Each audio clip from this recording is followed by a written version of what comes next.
Hi, I'm dietitian Ashley Koff here with Simply Natural Living, and today with Linda Kammins from Linda Kammins Salon and Products. And Linda, when I first met you, I had had a little bit of starting a thinning in my hair, and it was bothering me. Somebody wanted to spray artificial color on it, and I was like, that's not happening. And somebody recommended you. And I came in and I left, and I said, you know what? She's my hair nutritionist. That's right. So I don't know if there's anyone else like that. I don't know if there is such a thing, but you talk about nutrition. What does nutrition have to do with our hair? It has to do with the natural receptive way that we accept nutrition into the body. You know, when it comes to the hair, we're so loaded with toxic products. I had no idea until the early 90s, and I had already been a hairdresser for many years prior to that. But when I found all these toxic materials that are byproducts of the product and all the materials that are in it, that was very, very surprising. And So like in our shampoos, conditioners? Yes. What about like the hair gels, all of it? Like there were toxins? Okay. All of it. Yeah. You know, there hasn't been a lot put into the idea that hair is living. Okay. When I was in beauty school, hair is dead. I believe that even medical science still claims that hair is dead, but I don't think of hair as dead. I think of hair as a plant, as a living thing, and just because it doesn't make a sound when we cut it doesn't mean it's dead. It's very much alive, and it responds to nutrition inside and out.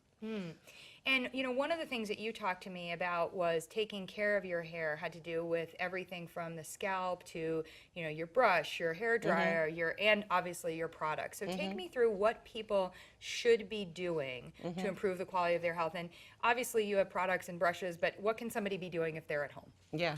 Well, they could order my products online. There we go. So we're easy on that part. Yes. Yeah. But the philosophy behind what I have to say is really pretty important, because this is where I've seen results, and this is where I've seen people have trouble.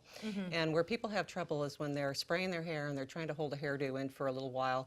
They're not giving it any kind of a massage or any kind of brushing. And most people are concerned about having dirty hair. They want to wash it really often. They work out and then they want to wash it. But what they're doing is that they're stripping away a lot of the natural microbials that are on the scalp that our hair actually needs.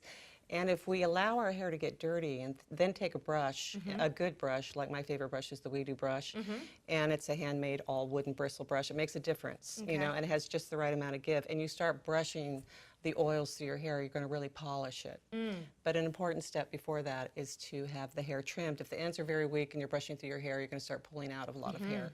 But that's what most people are afraid of. If I brush my hair, will I be pulling hair out? You know, and it's, yes, if your hair is very tangled and your hair is a real mess, then this can happen. So it serves to get the hair in condition so that you can start brushing it and you can start seeing results. And what about, you know, from a vanity point, I didn't want thinning hair, so I wanted to be able to thicken it, but I also, you know, I do like to go get a blowout, or I do like to, you know, maybe get highlights in the winter and that stuff. How, is that so bad for us we should never do it? Or is it, if we're doing that, there are things that we can do to, as a balancing factor? Well, when it comes to my clients, if they're not ready for that, they're not going to have that, you know, because I'm not going to split their cuticle with bleach on their hair unless their hair is in really good shape. You mean, by that you mean color, if it's not ready? When someone's asking for highlights, that can be pretty dangerous if their hair is very messed up. But if their hair's been treated for a while, like sometimes I've made people wait up to a year.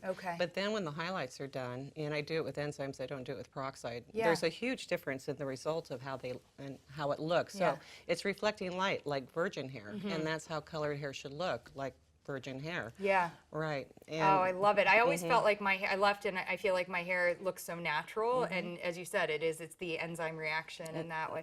So helpful and healthful to understand that, you know, we really, to get our hair back to where we want it is really a whole treatment process, as you're talking about. It is. So, you know, key takeaway, the right brush. You were talking about a wooden brush, making sure that we are brushing it almost as preparation, as you said, in that way, letting your hair be a little bit dirty and then brushing it in, cutting it regularly. Yes. And then also making sure before you do any of the other treatments or enhancements that your hair is in a healthy place to, to not be further damaged from this.